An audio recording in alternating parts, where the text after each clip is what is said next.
Well, the mask charade was on full display this week in Washington, and former President Trump, not the only one, calling everyone out on it. One Washington Post columnist wrote, quote, "With masks and distancing, Biden's speech sent the wrong message about the power of our vaccine. President Biden missed his biggest opportunity to reduce vaccine hesitancy." The problem wasn't the content of his speech. I think it actually kind of was. It was a little boring, but it was the setting. To the columnist's point here. This week, Americans also watched the commander-in-chief wear his mask outdoors right after the CDC director said people like him who had been fully vaccinated didn't have to do this stuff, especially when no one was around. Where is everybody? I'm a little worried about him getting lost, too, on his way to the podium. Let's bring in our meme team this week. Stacy Washington, host of Stacy on the Right on Sirius XM. She's also the co-chair of Project 21. Also back with us, Aaron Elmore, Turning Point USA contributor, lawyer, and Republican strategist. And our meme teamer in the rotating chair this week, former our deputy press secretary for the White House, Hogan Gidley. Hogan, great to have you with us. Thanks so much. I appreciate it. I'm looking forward to it. And I love the theme of your meme, which we'll get to in a second, because it's very appropriate for what we're seeing right now with the power grab in Washington. All right, but Stacy, let's start with your meme, which of course makes fun of the CDC's new outdoor mask policy. And we have this kid. I don't know who this kid is or where this comes from, but everybody understands what he's saying with this look on his face. And here's the meme. Breaking news, fully vaccinated people can venture outdoors without masks, according to updated CDC guidance. And of course, I'm doing this down in Florida. Y'all wearing masks outside, Stacy? I'm not, but I do often see, John, I'll be sitting at the light and I'll see someone stroll by in a full suit with a mask on, walking by themselves in the bright, sunny day. People in the cars driving by themselves with a mask on. People outside walking through parking lots with masks on. Their hands aren't full, so it's not that they just didn't have a chance to. They just have their mask on and they keep it on in the car, whether they're alone or with someone else, and they just keep wearing it. And I have not been doing that. I have been obeying the signs when they say I need to wear a mask indoors, but outside, my face is out because I need the fresh air. I need the vitamin D that comes from the sun, and I need to have some freedom. Like, I need some normalcy.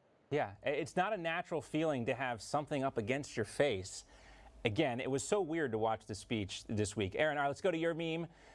You have a little Jill Biden for us, the First Lady. Oh, looks like she had a little too much wine. I did like her dress, though, but yeah, it was a little. It was a snooze-worthy speech. You know, it's meme o'clock somewhere, team. It's meme o'clock somewhere. And by the way, I like the dress too, but it looked like it was 4 sizes too big. I mean, I'm not criticizing the doctor. Who would ever criticize the great doctor? Her dress was too big. The speech was too boring. So she had to have a few sips of the wine and take a little snoozy. It's all right. No problem for the doctor. She's entitled to a break. Yeah, yeah. We're going to do this segment too someday in the future. We're going to call it Bros on Clothes, and I'm going to pretend like I know what I'm talking about when it comes to clothes. And Aaron's going to correct me because she and Hogan can get in on this too. Please put me in that segment. Yes, please put me in that segment. It's going to be me and Hogan, and we're going to get Roger Stone because he's somewhat of a clothes horse, and maybe Rob Schmidt. I think we talked about as the panel. So it's Bros on Clothes coming to a TV near you. All right, but Hogan, let's get to your meme. Let's put it up on the screen here. You got Gollum from Lord of the Rings. We must protect the precious. And that is, of course, the media being Gollum. And, what I love about this, Hogan, is because the theme of Lord of the Rings, of course, is you don't put the ring on because of the moral hazard there. You're attracted to the power, and it becomes all-consuming.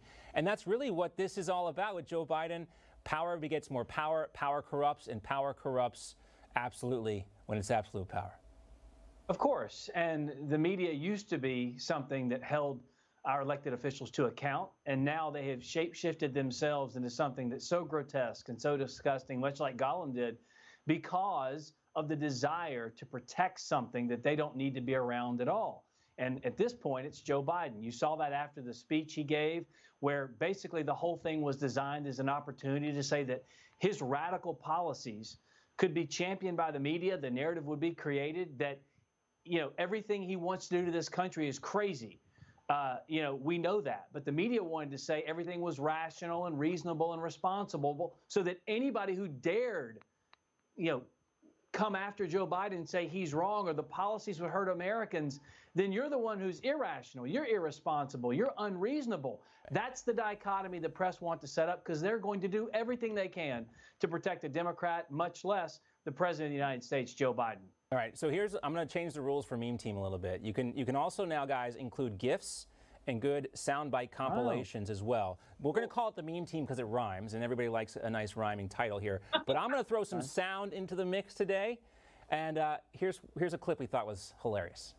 I'm in trouble. I'm really going to be in trouble. I'm going to get in trouble. I'm going to get in trouble. I'm going to get myself in real trouble. I'm in danger. Why is the commander-in-chief always in trouble? He lost his mask yesterday. He got in trouble for that. I mean, he's the leader of the free world, Stacy. Why is he always in trouble? So I got to tell you, this started last year when he was still on the campaign trail, and he would say, am I done here? Or do you want me to answer questions? And then they would just cut him. Like that was when he was broadcasting from the basement. Oh, yeah. And then since then, we've seen him over and over again. Like when he said he was going to get his vaccine, he said, we have to have our shots every day. We get our shots every day and we love it. And I was like, who gets shots every day? I guess he does, maybe B12. So we've listened to this kind of conversation from him. It's not leader talk. I mean, if anything, it's a stark contrast to what we saw from President Trump, and boy, do we miss him. Do we miss that guy or what? We do. And guys, we got to run, but I'm just reading a development. I guess Major Biden, the dog, is now going through training because they're going to bring a cat into the White House because that's, you know, it's very typical for what we're seeing. We already have a situation that's not working, pets in the White House, but now let's bring another pet in. I don't know. Doesn't make any sense. Trust me, there's already a bunch of sheep there. Don't you worry about that. Yeah, he's already bitten everything else in the White House. Put something else from in there to bite. All right, the meme team has closed for this week. We'll be back next week with a new meme team and new memes and new gifts, perhaps, and some new sound. Our thanks to Stacy, Hogan, and Aaron. Always fun. All right.